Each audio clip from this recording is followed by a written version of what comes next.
l'origine des noms en France. C'est un problème de civilisation qu'on peut tout à fait aborder en cours de français. Bien, alors, pourquoi suis-je là? Tout simplement parce que au cours de ma très longue carrière, donc j'ai été professeur de français langue maternelle, puis j'ai été formateur. Qu'est-ce que j'ai fait? J'ai été j'ai travaillé au Centre international d'études pédagogiques où je me suis intéressé au français langue étrangère, ce qui m'a permis d'aller ici et là sur la planète pour faire de la formation. Une formation qui est surtout orientée, on en reparlera demain, qui était surtout orientée sur l'utilisation des technologies de l'information et de la communication pour l'enseignement du français en général et du FLE en particulier. On y reviendra demain. J'en dirai un mot sur la simulation globale. Et puis, bonjour. Et puis, depuis quelques années, donc, je suis chargé du plan de formation de l'ensemble des enseignants du secondaire de l'Académie de Paris. Et donc, dans ce cadre, à longueur d'année, je fais des cahiers des charges. Et donc j'en viens au sujet demandé par Michel Boiron. Donc il m'a dit, il y a un groupe absolument exceptionnel de formateurs donc, et qui se regroupent autour de la formation de formateurs, et j'aimerais bien que tu puisses travailler avec eux, d'une part, le cahier des charges en formation, et d'autre part, les ressources, ce que je vais appeler très rapidement la trousse de secours du formateur, donc sur Internet et lié aux technologies de l'information et de la communication. Alors, au départ, non pas c'était pas le fait de vous voir. Je n'ai pas forcément sauté de joie parce que, faisant des cahiers des charges toute l'année, je me suis dit, bon, en plus, il faut que je refasse des cahiers des charges. Premièrement. Et puis, la pédagogie, c'est ça. Hein, quand il n'y a pas de difficulté, je dirais, il n'y a pratiquement pas besoin de pédagogie. La pédagogie, elle naît quand on se fait face à une problématique. Si ce n'est une difficulté, en tout cas une problématique, on dit, mais voyons, comment aborder le... C'était quel point? Oui, c'est ta... Ah oui, non, parce que la je me dis, mais c'est pas mon besoin, ça. Non, c'est pas grave. C'est quelque chose qui m'a fait un coup de traverser. Alors là, non, mais si vous voulez. Bien. Et je me suis dit qu'il serait peut-être intéressant de lier l'utile à, on va dire, un peu agréable, parce que c'est toujours important en formation, que ce soit directement avec les élèves, les stagiaires, ou donc avec vous, avec les formateurs. Le plaisir est toujours quelque chose qui me semble tout à fait important de souligner. Et donc je me suis dit qu'on pouvait lier une activité, qui était la simulation globale, avec le travail que l'on m'a demandé de faire sur le cahier des charges.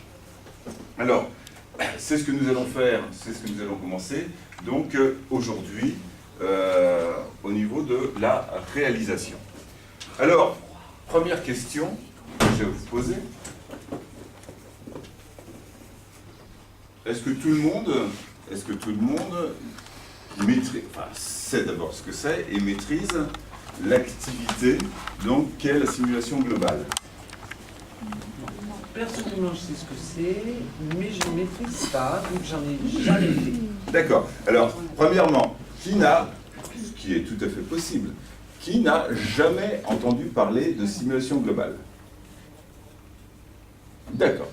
Bon, qui a déjà réalisé des simulations globales? Parmi les autres, évidemment. Oui. D'accord.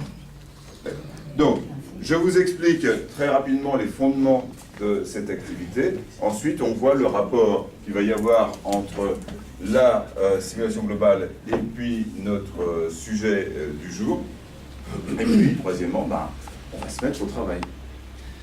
Alors, la simulation globale est une activité qui est déjà assez ancienne, puisque les grands maîtres de la simulation globale qui étaient, enfin, qui sont vieux, je pense qu'ils sont encore en vie, donc Jean-Marc Carré et surtout Francis de Bizère, donc, qui était au Belk à l'époque, donc est une des premières activités d'approche communicative. Il s'agit donc avec... On a un intrus. Bravo! Bravo! Oh! Ça fait partie de la Assassin. panoplie des formateurs que de savoir. Donc, juguler un incident imprévu. Merci beaucoup. Bien, donc, la simulation globale, il s'agit d'une activité donc, collective qui doit permettre de créer un environnement de travail en créant un environnement fictif. Une simulation. Simulation dit qu'on n'est pas dans la réalité. C'est-à-dire qu'on va demander à un groupe d'élèves, de stagiaires, de créer un environnement et de faire vivre cet environnement pendant un certain temps. Je donne un exemple. L'exemple que je vais prendre est le premier exemple de simulation globale qui a été créé, c'est l'immeuble. C'est-à-dire qu'on va demander, si je prends des élèves, on va demander à des élèves de créer un immeuble, de le peupler avec des habitants et de le faire vivre. C'est-à-dire, qu'est-ce qui se passe dans un immeuble? Il y a des rencontres dans l'ascenseur, dans l'escalier, il y a des disputes, il y a des fêtes, pourquoi pas. Il y a énormément de choses qui peuvent se passer. D'accord ? Et à travers cette simulation, qui n'est pas simplement un jeu, on va faire passer un certain nombre d'objets d'apprentissage. Donc, l'exemple que je prends traditionnellement, c'est, il faut rédiger un règlement de copropriété, ou il faut simplement un règlement, c'est-à-dire que, essuyez-vous les pieds avant de monter dans l'escalier, ne faites pas de bruit après, on va dire 11 heures, soyez au libéraux, après 11 heures, faites attention à éteindre le gaz, enfin bon, un tas de choses comme cela, où la rédaction réelle de ce règlement va faire travailler aux élèves l'impératif, l'infinitif à valeur injonctive, etc., etc. Donc on va se servir de ça. Les rencontres vont pouvoir permettre de travailler, par exemple, le dialogue. Les rencontres peuvent faire travailler le portrait. Ah, j'ai rencontré le voisin du dessus hier, alors il était ceci, etc., etc. Et donc, c'est contextualiser un apprentissage. À l'époque, donc, les simulations globales pouvaient durer 2 mois, 3 mois, 4 mois, où les élèves construisaient de plus en plus, enfin quelque chose de plus en plus vaste. Alors, j'ai pris l'immeuble comme exemple. Si je vous dis que les autres types de simulations, en général, tournaient autour de l'île, inventer une île, avec sa topographie, sa population, son climat, et puis les interactions qui vont se dérouler. Si je vous dis que d'autres simulations ont pris comme cadre le cirque, donc l'immeuble, un village, créer un village, etc. C'est pour vous dire que à la fois il faut que il y ait une société, une mini-société, une micro-société pour l'immeuble, une société un peu plus large pour l'île, pour le village, etc., etc. C'est qu'il faut qu'à la fois il y ait des interactions entre plusieurs personnes, mais que aussi le lieu soit relativement clos. Parce que si on met la planète, il est bien évident que les interactions seront beaucoup plus difficiles à réaliser. Il y a relativement peu de chances que M. Dupont, qui habite en Australie, croise le chemin de M. Bidule, qui habite à Vichy. Et il faudrait inventer des choses un peu compliquées, sauf un stage Kavilam, pour donc, que les personnes puissent se croiser. Alors ça, c'était le point de départ. La simulation globale a pris un chemin plus professionnel d'une part et un chemin plus technique ou technologique d'autre part. Le chemin plus professionnel, c'est que les entreprises se sont dit, mais ça, il y a quelque chose peut-être de très intéressant pour la formation de nos cadres ou de nos employés. C'est-à-dire, si au niveau de la formation, et on vient peu à peu à ce qui va nous intéresser, donc le fait de faire des formations autour de la simulation d'entreprise, où les gens vont jouer, soit leur rôle, soit le rôle pour les cadres, pourquoi pas d'employer les employés de cadres pour comprendre un peu le mécanisme de ce qu'est une entreprise, eh bien, il y a beaucoup de simulations globales qui se sont développées donc, au niveau de l'entreprise pour la formation des personnels. Ça, c'est un des points. L'autre point, c'est l'apport de la technologie. Maintenant, se développe de plus en plus des simulations globales sur Internet. La première simulation qui était toujours sur l'immeuble, eh bien, ce que je vous ai décrit tout à l'heure, c'est-à-dire un groupe classe qui va travailler pendant 2 mois, 3 mois sur une simulation globale à faire vivre un immeuble, eh bien, la première simulation qui doit dater d'une dizaine d'années à peu près, qui s'appelait l'immeuble d'ailleurs, au lieu d'avoir un groupe classe, eh bien, la concierge de l'immeuble habitait à Paris.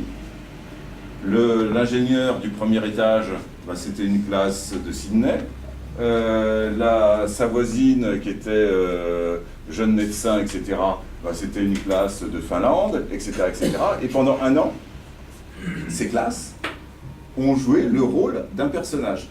Et à la fin de l'année, quand l'année scolaire était terminée, eh bien, ceux qui pouvaient, les élèves qui pouvaient, donc de l'ensemble de la planète, se sont retrouvés devant l'immeuble qui était rue Lamarck, je crois, à Paris, pour se rencontrer réellement, donc alors qu'ils avaient communiqué pendant 1 an à travers cette simulation globale et Internet.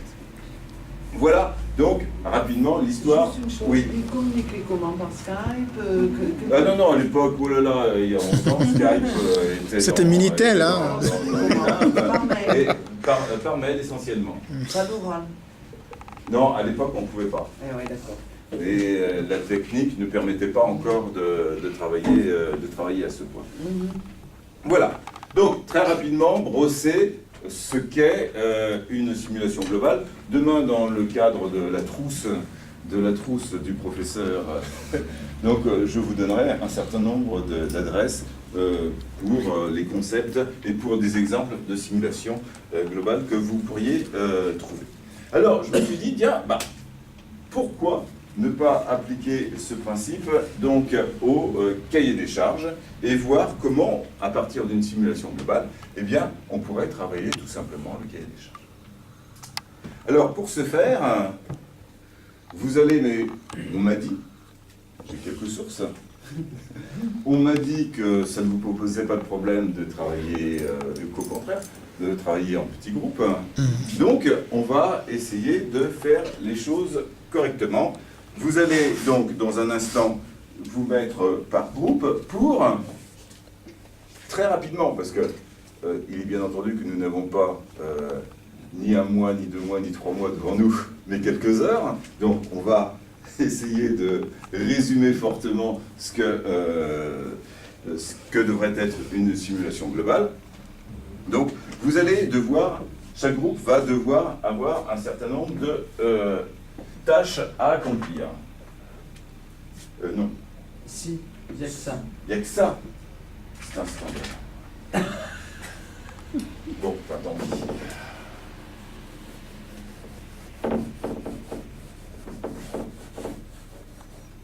allez devoir, on va travailler le cahier des charges, mais pas de n'importe quelle entreprise. On est au niveau de la formation enseignant, donc on va rester un petit peu dans ce cadre-là. Donc, vous allez devoir donc, créer un établissement de formation.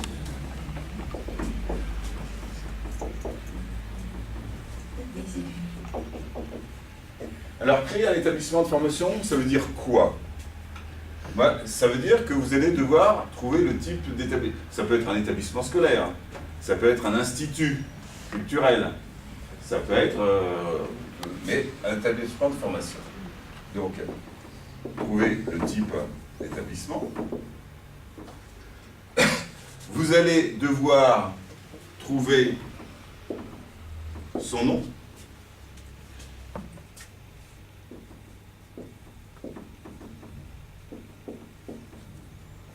Son adresse, sa taille, si besoin est, sa spécialité, par exemple le français.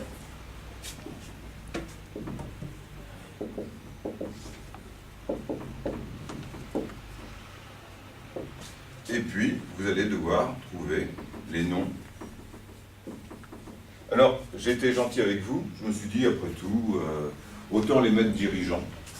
Tous, hein, avec un salaire confortable. Enfin, on ne parlera pas argent aujourd'hui.